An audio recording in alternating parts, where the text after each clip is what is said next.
अस्सलाम वालेकुम क्लास। आज हम अपना नेक्स्ट टॉपिक करेंगे मुख्तलिफ शरह फ़नी इस्तब्दाल। ये क्या होता है, मैंने आपको लास्ट लेक्चर में भी बताया था कि जब आप एक आमिल की इकाई को तब्दील करने के लिए दूसरे आमिल की इकाइयाँ जितनी छोड़ते हो उसको हम मुख्तलिफ शरह फ़नी इस्तब्दाल कहते हैं।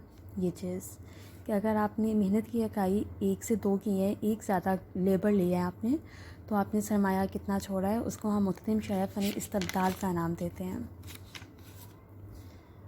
मसावी पैदावार का ख़त जो है, हमें इसकी एक अहम खसूसियत ये है कि उसका झुकाव मुब्ता की तरफ होता है और ये झुकाव हमें बताता है कि मुख्तलिफ शरह फ़नी इस्तब्दाल है उसमें। और ये होता क्या है, एक इकाई को तब्दील करना दूसरी इकाई के साथ, और शर्त ये है कि हमारा पैदावार जो है वो कांस्टेंट रहे।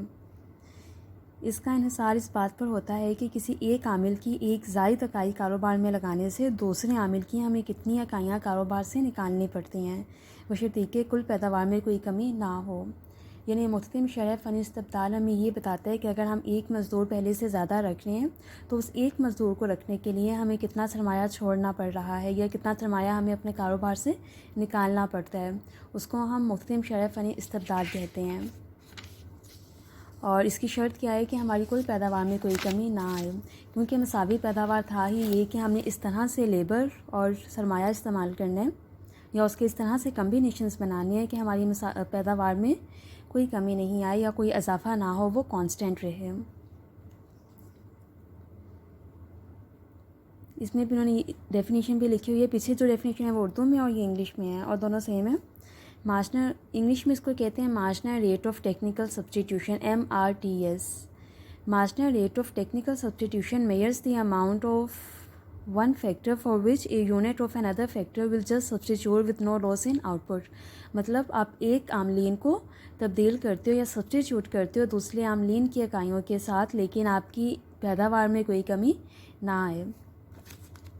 Marginal rate of technical substitution को आप MRTS लिखते हो और इसका फॉर्मूला होता है change in K over change in L। L होता है हमारा लेबर यानी मज़दूर। इन्होंने यहाँ पे क्या लिखा हुआ है, मेहनत, आप मेहनत भी कह सकते हो इसे।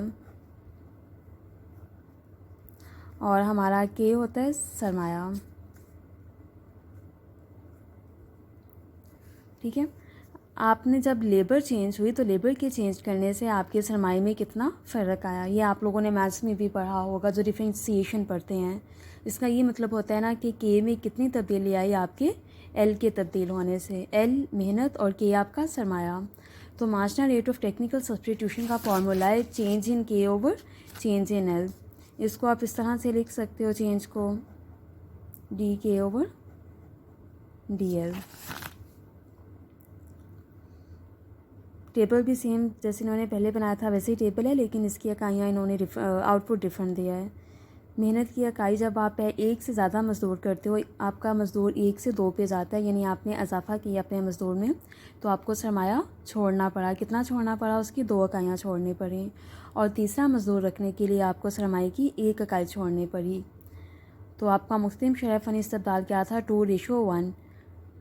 2:1 का मतलब है कि एक मज़दूर को रखने के लिए आपको सरमाए की 2 इकाइयाँ छोड़नी पड़ रही हैं। और 1:1 का मतलब है कि एक मज़दूर रखने के लिए आपको सरमाए की भी 1 इकाई छोड़नी पड़ रही है। यानी जब आप 1 से 2 पे गए हो, अपना एक मज़दूर में इजाफा हुआ और सरमाए की इकाइयाँ क्या हुई हैं, 4 से 2, यानी एक मज़दूर के रखने से आपको सरमाया 2 छोड़ना पड़ा, 2। और एक मज़ीद मज़दूर रखने से आपको कितना सरमाया छोड़ना पड़ा, 1। तो मुख्तलिफ शरह फ़नी इस्तब्दाल 2:1 एंड 1:1।